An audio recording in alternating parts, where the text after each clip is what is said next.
Assalamu alaikum everyone. Here's a cool question from the Gulf Tour. I read the Quran, but I don't understand Arabic, so I don't get anything out of reading the Quran. Shouldn't I just be reading in English?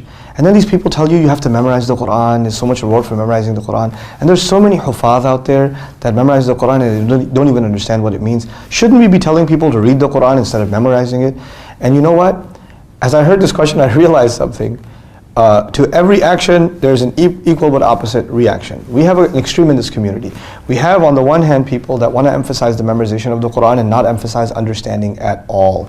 You just become a trophy once you memorize, and you are going to lead Taraweeh and you're going to be reciting beautifully, and people are going to be saying what an awesome tajweed and qira'at you have, and you have no concept of what's being said. That is one extreme. And that extreme gives birth to the other extreme that says, you know what, these people, they're just reciting it for no purpose, and they're just making, these beautiful sounds, but what's the actual message? We should forget about memorization. We should focus all of our energies on reading and understanding. And you know what this is? These are two extremes.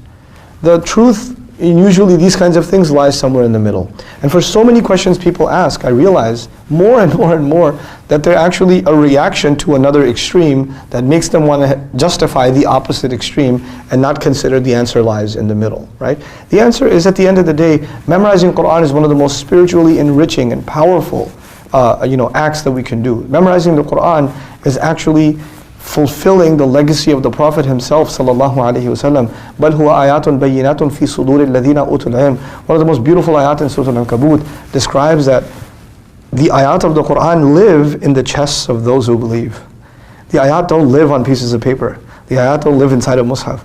The place the ayat are stored in this world are inside the chests of believers. It's an amazing thing to say. And so I want more and more of those ayat in my chest. I want to memorize as much of them as I can. And that's something that you should struggle with and want for yourself.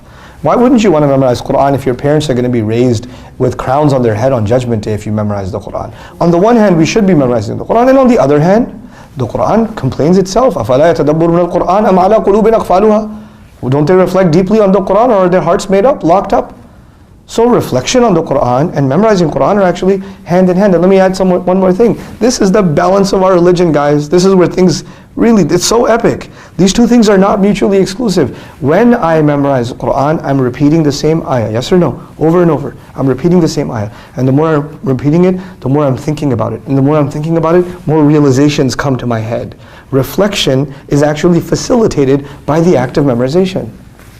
That's how it's facilitated. Then you recite Quran with tajweed. And what tajweed does is that you give every letter its due, and you pause, and you take your time with every single word. Which means it slows you down, doesn't it? Tajweed slows you down. And when it slows you down, your mind is not just pronouncing every word like you should, it's giving your mind the opportunity to think about every word instead of brushing through the whole thing and not giving each word, letting each word have its effect on you. Even the science of tajweed actually fulfills the purpose of thinking and reflecting on the Quran. That's what it's there for. This stuff is so interconnected. What we have done is we have ripped it apart. I just want to read English translation, or I just want to study tajweed and not reflect. SubhanAllah.